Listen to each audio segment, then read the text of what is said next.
जय हिंद दोस्तों आज हम आपको बताएंगे गट्ठा से जमीन को हम कैसे पैमाइश करते हैं। इसके बारे में आज हम आपको इस वीडियो में पूरी जानकारी देंगे। तो सबसे पहले आप यह जान लीजिए जो एक गट्ठा बराबर कितना फीट, कितना मीटर और कितना कड़ी और कितना इंच होता है, पहले ये जान लीजिए। उसके बाद फिर हम आपको गट्ठा से जमीन का पैमाइश करना बताएंगे। तो दोस्तों एक गट्ठा बराबर होता है 10 कड़ी और एक गट्ठा बराबर 99 इंच और उसके बाद एक गट्ठा बराबर 8.25 फीट होता है। उसके बाद एक गट्ठा बराबर 2.01 मीटर होता है। यह गट्ठा का बेसिक यूनिट है, इसके बारे में आपको जानकारी होना चाहिए। तो दोस्तों अभी तक आप हमारा चैनल को सब्सक्राइब नहीं किए हैं तो चैनल को सब्सक्राइब कर लीजिए और उसके साथ साथ नोटिफिकेशन बेल को ऑन कर लीजिएगा, क्योंकि इस चैनल पर हम भूमि संबंधित महत्वपूर्ण जानकारी आप लोगों के साथ हमेशा शेयर करते रहते हैं। तो चलिए दोस्तों अब हम आपको गट्ठा से कोई भी जमीन का पैमाइश कैसे किया जाता है उसके बारे में बतलाते हैं। तो दोस्तों मान लीजिए हम एक प्लॉट बना रहे हैं।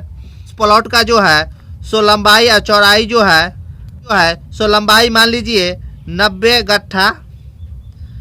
गट्ठा और चौड़ाई मान लीजिए 80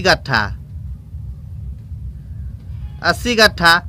तो दोस्तों ये जो हम प्लॉट बनाए हैं, यह इस प्लॉट का एक तरफ का लंबाई 90 गट्ठा है और दूसरे तरफ का चौड़ाई जो है सो 80 गट्ठा है। अब इसका हम एरिया निकालेंगे। जिस तरह से हम फीट से या कड़ी से जमीन का पैमाइश करके एरिया निकालते थे, तो उसी तरह से हम इस प्लॉट का भी हम एरिया निकालेंगे और एरिया इसका जो निकलेगा सो वर्ग गट्ठा में निकलेगा। तो चलिए हम पहले इस प्लॉट का एरिया निकालते हैं। तो यह आयताकार प्लॉट है और आयत का क्षेत्रफल जो होता है, आयत का जो एरिया होता है वह लंबाई गुने चौड़ाई होता है। तो इस प्लॉट का एक लंबाई है 90 गट्ठा और चौड़ाई जो है सो 80 गट्ठा है। तो इसका एरिया हमको कितना हो जाएगा 9×8 = 72, यानी कि 7200 वर्ग गट्ठा होगा। क्योंकि अब हम इस एरिया को हम एकड़ और डिसमिल में बदलेंगे। तो दोस्तों इसके लिए एक फार्मूला होता है, वह आप हमेशा ध्यान में रखिएगा।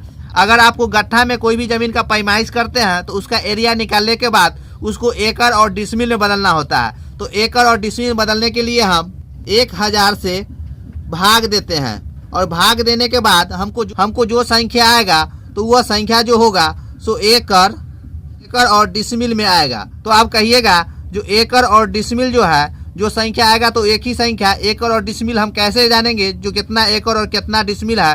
तो इसका एक रूल होता है, दशमलव के बाद जो संख्या आएगा वह डिसमिल कहलाता है और दशमलव से पहले जो संख्या आएगा वह एकड़ कहलाता है। तो और एक बात आप हमेशा ध्यान में रखिएगा, जो जमीन का पैमाइश आप गट्ठा के अनुसार से कीजिएगा, यानी कि जो यूनिट जो है सो गट्ठा में लीजिएगा, तो उसमें आप 1000, ये फार्मूला होता है 1000 हमेशा आप ध्यान में रखिएगा कि गट्ठा में यूनिट लेने के बाद उसका जो हम एरिया निकालेंगे और एरिया जो हमको निकलेगा उसमें हम 1000 से भाग देंगे तो हमको एकड़ और डिसमिल में यूनिट प्राप्त होगा।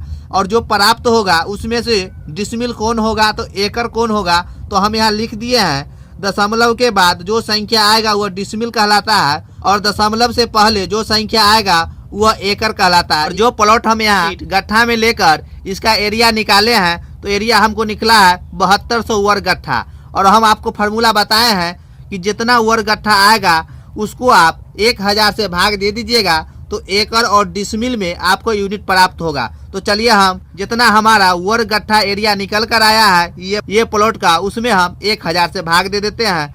तो 7200 वर्ग गट्ठा भागा 1000। जब आप इसमें 1000 से भाग दीजिएगा तो आपको आ जाएगा 7.2। तो ये यूनिट जो हमको आया है, यह यूनिट में 7 जो है सो एकड़ होगा और ये 2 जो है सो डिसमिल होगा। तो यानी कि ये प्लॉट जो है, इस प्लॉट का पूरा एरिया जो है सो 7 एकड़ 2 डिसमिल है, यानी कि 7 एकड़ 2 डिसमिल। इस प्लॉट का एरिया हमको कितना निकला? 7 एकड़ 2 डिसमिल। दोस्तों आशा करते हैं कि गट्ठा के अनुसार से लोग किस तरह जमीन का पैमाइश करते हैं इसके बारे में आपको जानकारी हो गया होगा। तो चलिए दोस्तों, वीडियो देखने के लिए बहुत बहुत धन्यवाद।